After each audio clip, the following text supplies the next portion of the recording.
Chères citoyennes, chers citoyens du Havre, d'Harfleur, de Guenneville, de Gonfreville-Orcher et d'ailleurs, en ce tout début janvier, je souhaite vous présenter mes vœux. Malheureusement, confinés derrière nos écrans. Des vœux dématérialisés, encore cette année.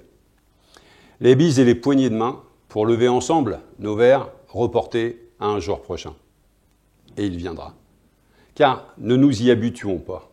Autant il faut contribuer collectivement et individuellement à lutter contre cette pandémie, et je pense notamment aux personnels soignants qui sont déjà assez tracassés, comme ça pour éviter de les surcharger davantage par nos imprudences, autant nous devons refuser de nous laisser imposer un état d'urgence permanent, isolant les citoyens, les triant, les divisant, confisquant nos droits au seul motif que ce serait pour notre bien et que cela pourrait être pire encore si nous ne faisions rien. Je pense au contraire que nous devons rester l'esprit éveillé et critique sur ce qui se déroule depuis près de 2 ans. C'est par l'adhésion, la transparence ou encore la conviction que, collectivement, une nation démocratique est capable de surmonter des crises. Pas en infantilisant ses citoyens, en les opposant les uns aux autres et en les culpabilisant. Raison pour laquelle je m'oppose au pass vaccinal, comme à l'état d'urgence. Les vagues affluent et refluent. Pourtant, aucun répit n'est mis à profit pour le pouvoir en place pour prendre des décisions qu'imposent les enseignements de cette crise. Les lits continuent à fermer dans nos hôpitaux. Les agents publics, dans le secteur hospitalier, le secteur médico-social, chez les enseignants, chez les pompiers, continuent de démissionner, épuisés, méprisés par un gouvernement qui les remercie par des mots tout en leur refusant les recrutements et les salaires qu'ils méritent. Les richesses progressent comme jamais. La croissance est forte, mais les prix flambent, les salaires et les pensions stagnent. Les salariés, les agents publics et les retraités doivent également bénéficier des retombées économiques, surtout lorsqu'elles œuvrent en première ligne depuis le début de cette crise sanitaire. Question d'équité, question de justice. Priorité au pouvoir d'achat. J'apporte tout mon soutien aux mobilisations en cours ou à venir. Ensemble, nous pouvons parvenir à relancer le pouvoir d'achat. Et cette année 2022 peut nous en donner l'occasion. Enfin, pour remercier tout le monde des efforts consentis au quotidien depuis bientôt 2 ans. Les droites, celles au pouvoir comme celles qui veulent y accéder, nous promettent la perspective d'un départ en retraite plus tard et d'une protection sociale qui diminue. Regardez, le forfait d'accès aux urgences hospitalières qu'ils ont décidé depuis le 1er janvier. Dans la principale ville de notre circonscription, des écoles sont fermées. Des usines sont promises au même sort. L'hôpital est sous tension. Les transports en commun sont toujours payants. La création de centres de santé avec embauche de médecins salariés est refusée par Édouard Philippe. Et dans ce contexte, ceux qui détiennent déjà que trop progressent. La crise leur a permis de s'enrichir davantage. Il faut mettre un terme à ces injustices qui fabriquent des inégalités grandissantes. Les urgences écologiques, sociales, démocratiques et sanitaires appellent des changements d'approche et de décision. Et cette année 2022 peut nous en donner l'occasion. Les élections du printemps doivent imposer un grand changement. Pas celui qui consiste à diviser, à trier les Français, à faire peur pour vivre dans un climat permanent de suspicion, de ségrégation, de violence et d'affaissement des valeurs de la République et de la démocratie. Nous avons, au contraire, besoin de progrès, d'une société qui prend le plus grand soin de chacun et de l'environnement. D'autant que plus que jamais, nous avons besoin de liens, d'échanges, de partage, de solidarité.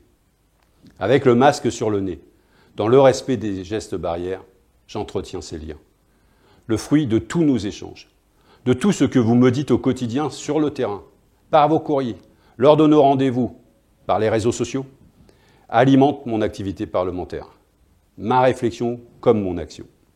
Je m'y suis engagé en 2017. Je veux être la voix et la force des gens d'ici, à l'Assemblée, dans les ministères, auprès des administrations. Dans mes interventions, je me nourris de ce qui se dit ici, de ce qui se fait chez nous.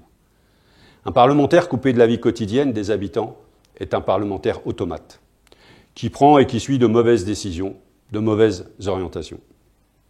Parce qu'il ne vit pas dans le même monde que tout un chacun.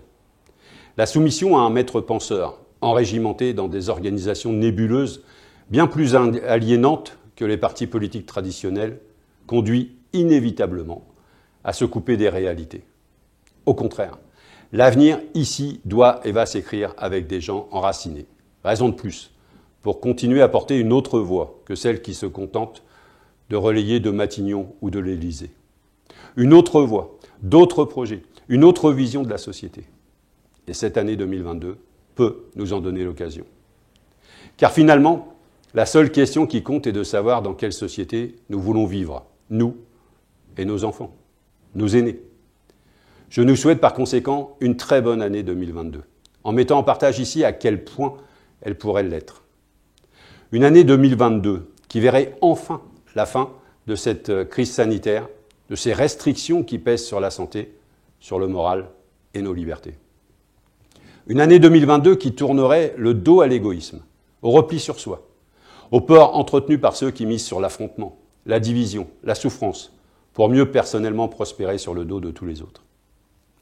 Une année 2022 qui consacrerait de nouvelles politiques publiques, où l'humain et l'environnement guideraient enfin toutes les décisions.